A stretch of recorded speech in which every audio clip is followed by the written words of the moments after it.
It's your boy CJ Goodfellow. I'm back with another Colossal Sports Zone video. I just wanted to touch on Donald Sterling's comments about Magic Johnson's interview. I mean, was I the only person that made it out that he made it worse for himself by doing this interview and trying to pass judgment on Magic? Even if Magic did call him and say like, just hold on, I got this. We gonna figure this out. We gonna get this worked out or whatever. I'm gonna help you out in the black community. Should you really trust the African American after you done said some bullshit about their whole origin? Honestly, should you trust anybody after you say something about their origin? Then he goes on and you could tell one thing I respect Donald Sterling for. He didn't have somebody write no bullshit script about him up. He said everything he said from the heart. Like, you know what I mean? He spoke from the heart. He didn't have anything scripted. He didn't have anybody write anything that he's supposed to say.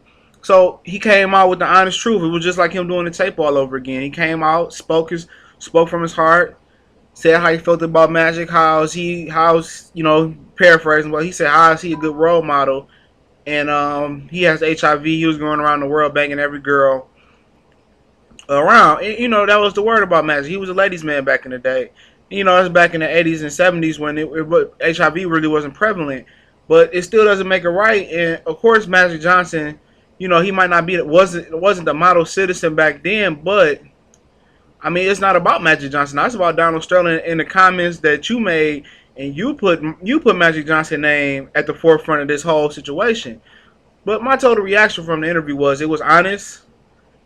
And he dug his whole words for himself. His players don't want to play for him. The owners don't want him in there no more. Even if they feel the same way, the reflection on them will make them lose money and make them lose a profitable business, and like the NBA team. So he just basically ran it on Magic. Like, what make Magic a better person than me? What makes Magic so prevalent? But think about Magic Johnson is he didn't say no racist junk. And he said, what has Magic Johnson done for the movie theater? He had Magic movie theaters, Starbucks in the hood. You don't see any Starbucks in the hood. If you come to your inner city, you don't even see a Walmart in the hood. All the Walmarts are out in your major urban cities are out in the suburbs. You don't see a Starbucks in the hood. I mean, you don't see none of that stuff in the hood. You see the same McDonald's, Burger King, Wendy's, Checkers, and mom and pop fish stocks and mom and pop soul food restaurants and the smaller grocery stores. You don't see the big Myers, at least in my city I stay in. You don't see the Myers. We're getting our first Myers in the city.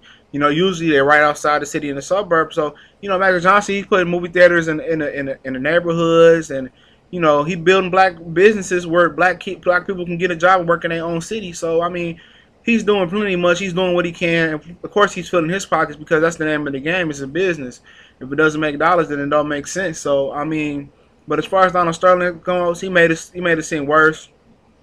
The girl that did the interview made it seem worse for him because she said that Donald Sterling, people called her to see how he can get the rest of the tapes. She had more tapes than I'm saying, but she said you have to speak to my lawyer, and then she comes out with that interview all dialed up and says that he's not a bad person and such and such, such and such. But she already didn't call you and pay you some money to get the rest of the tapes and paid you money to make him seem like a model citizen. Of course, he's a racist. He has a racist thought of mind, so he's a racist. So, but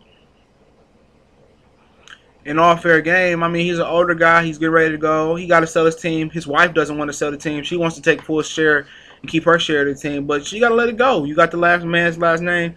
Let it go. You bought it for $12 million. You can get almost around $1 billion for the team. I mean, you about to die. I mean, he has cancer. So, I mean, it's time to just hang it up for him. He made his money. I mean, he bought NCAAP awards, which is a crooked foundation. They only show up when it's something racial that happens, and they're not really prevalent in the black community like we used to have with the Black Panthers and the other organizations, Malcolm, Martin Luther King.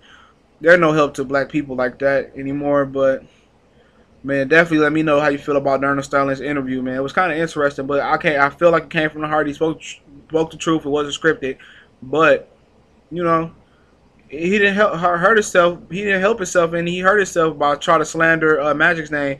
And I feel what he's saying. When somebody make you a promise saying everything gonna be all right and I'm gonna help you through it, and they don't help you through it, and they play you,